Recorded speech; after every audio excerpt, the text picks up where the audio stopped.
Halo saudara-saudari terkasih, selamat datang di renungan visual kita hari ini. Seneng banget rasanya kita bisa duduk bareng dan ngobrol santai sejenak. Hari ini kita bakal melakukan sebuah perjalanan refleksi yang sangat menarik tentang kesatuan gereja. Kita akan melihat lebih dekat bagaimana Rasul Paulus menggambarkan keindahan komunitas orang percaya lewat prinsip satu tubuh, satu roh dari 1 Korintus pasal 12. Dan yang paling penting, gimana sih hal ini berdampak langsung pada keseharian kita saat melayani? Nah, coba jujur deh. Pernah nggak sih terlintas di pikiran Anda kalau pelayanan Anda di gereja itu kayaknya biasa-biasa aja atau mungkin nggak terlalu penting? Mungkin Anda emang bukan sosok yang pegang mikrofon di depan mimbar. Mungkin panggung Anda itu justru ada di belakang layar. Kayak ngerapiin kursi yang berantakan, nyeduhin kopi buat jemaat, atau sekedar ngasih senyuman dan nyambut tamu di depan pintu. Emang gampang banget ya buat merasa kontribusi kita itu kecil, nggak kelihatan, atau gampang digantikan orang lain. Tapi, apakah Tuhan melihatnya seperti itu? Kalau Anda pernah merasa minder soal ini, renungan hari ini tuh emang khusus hadir buat memeluk dan menguatkan Anda. Mari kita mulai dari fondasi atau jangkar iman kita hari ini, yaitu 1 Korintus 12 ayat 13. Bunyinya seperti ini. Sebab dalam satu roh, kita semua telah dibaptis menjadi satu tubuh, dan kita semua diberi minum dari satu roh. Coba perhatikan baik-baik pengulangan kata satu roh dan satu tubuh di situ. Jadi, poin krusialnya adalah, kesatuan kita di gereja itu sama sekali bukan hasil dari manajemen panitia yang hebat, apalagi sekedar karena kita punya hobi yang sama. Sama sekali bukan. Saat kita menerima Kristus, Roh Kudus itu secara aktif menenun kita ke dalam satu realitas spiritual yang sama. Ini fondasi mutlak kita ya, kebenaran yang bakal terus kita pegang dan ingat sepanjang diskusi kita ini. Kalau kita perhatikan, dunia dan gereja itu kan punya kacamata yang beda banget. Di mata dunia, perbedaan suku, status sosial, atau bahkan tebelnya dompet itu seringkali jadi tembok pemisah yang kokoh banget. Dunia suka banget mengelompokkan kita berdasarkan siapa yang kuat dan siapa yang lemah. Tapi, ingat lagi ayat 13 tadi. Di dalam gereja, pemersatu ilahi kita, yaitu Roh Kudus, benar-benar meruntuhkan semua batasan itu. Dan ini dengan sangat brilian menunjukkan bagaimana keberagaman yang tadinya bisa memecah belah, justru diubah oleh satu roh tadi menjadi sebuah kekuatan pelengkap yang luar biasa. Jadi, perbedaan latar belakang itu bukan lagi alasan buat kita saling menjauhi, melainkan justru untuk saling merangkul. Makanya, nggak heran kalau Rasul Paulus pakai metafora yang sangat indah di sini, yaitu tubuh Kristus.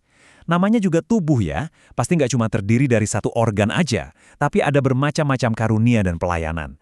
Dan semuanya itu dirajut dan dikerjakan oleh roh yang sama, yaitu roh yang membaptis kita di ayat 13 tadi.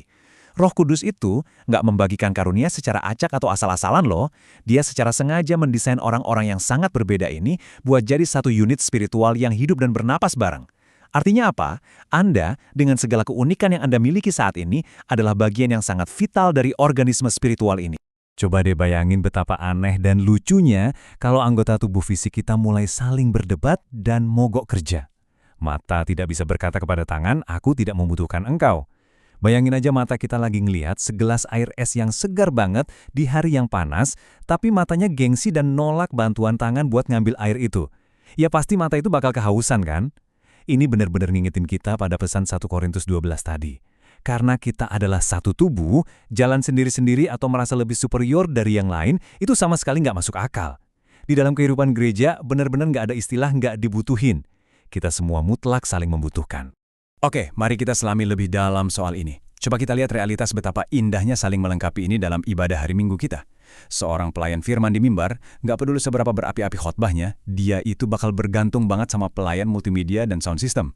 Bayangin aja kalau nggak ada tim di balik mixer yang mungkin seringnya cuma dilirik sama jemaat kalau mikrofonnya tiba-tiba mati atau storing, suara gembala itu nggak akan nyampe ke kursi paling belakang. Atau coba lihat seorang penatua yang menggembalakan gereja. Pelayanannya itu ditopang abis-abisan loh sama pengurus komisi yang ngatur berbagai urusan praktis jemaat. Kemitraan ini benar-benar setara di mata Tuhan karena semuanya digerakkan oleh satu roh yang sama demi ngebangun gereja. Karya Roh Kudus, mempersatukan bukan memecah. Nah, karya Roh Kudus yang sejati sejak hari Pentakosta itu selalu membawa harmoni dan keteraturan, bukan kekacauan. Tapi ya, realitasnya gereja kan terdiri dari manusia-manusia yang gak sempurna. Jadi, kalau yang muncul dalam pelayanan kita justru iri hati, persaingan, dan keinginan buat saling menjatuhkan, kira-kira roh siapa yang sebenarnya sedang kita ikuti? Kalau kita ngerasa senang ngelihat pelayanan saudara kita gagal, atau kita diam-diam bersaing cuma buat ngebuktiin siapa yang lebih hebat, sebenarnya kita tuh lagi melawan satu roh yang disebut di 1 Korintus 12 tadi. Nah, yang paling penting untuk kita perhatikan sekarang adalah, mari kita periksa hati kita sejujur-jujurnya hari ini. Ada dua sikap ekstrim yang benar-benar bisa menghancurkan tubuh Kristus.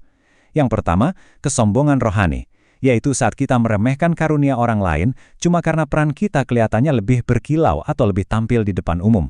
Dan yang kedua, sikap sebaliknya, yaitu minder dengan karunia yang kita miliki. Kita jadi nganggap peran kecil kita itu nggak berharga. Tahukah Anda, kedua sikap ini tuh sama-sama menghina rancangan Tuhan atas satu tubuh yang utuh tadi. Keduanya benar-benar merusak kesehatan spiritual kita bersama. Tapi kebenaran indahnya tuh gini, tidak semua dari kita harus memegang peran yang sama, tetapi kita semua dipanggil untuk melayani dengan setia sesuai dengan bagian kita masing-masing. Perbedaan antara Anda dan saya itu bukanlah sebuah kecelakaan desain. Nggak sama sekali, perbedaan itu sengaja banget dirancang supaya kita bersedia untuk saling melengkapi. Persis kayak janji di 1 Korintus 12 tadi. Kesetiaan Anda pada peran Anda itulah, sekecil apapun menurut standar manusia, yang pada akhirnya bakal mengikat tubuh Kristus menjadi utuh dan sehat. Mengingat anugerah yang luar biasa ini, mari kita mengakhiri diskusi kita dengan bersyukur.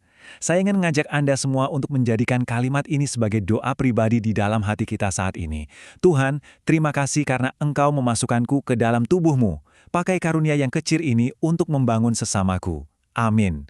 Coba rasakan betapa melegakannya ya saat kita akhirnya bisa melepaskan ego untuk selalu tampil hebat dan sekedar rindu untuk dipakai oleh satu roh demi memberkati saudara-saudari di sebelah kita.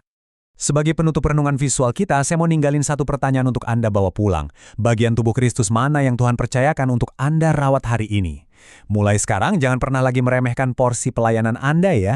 Entah itu tugas melipat kursi, mendoakan teman dalam diam, atau sekedar memastikan sound system berbunyi jernih. Ingat, Anda adalah bagian yang sama sekali nggak terpisahkan dari tubuh Kristus, dipersatukan oleh satu roh. Terima kasih banyak udah ikut berdiskusi bareng hari ini. Teruslah melayani dengan setia dan sampai jumpa di renungan visual kita berikutnya.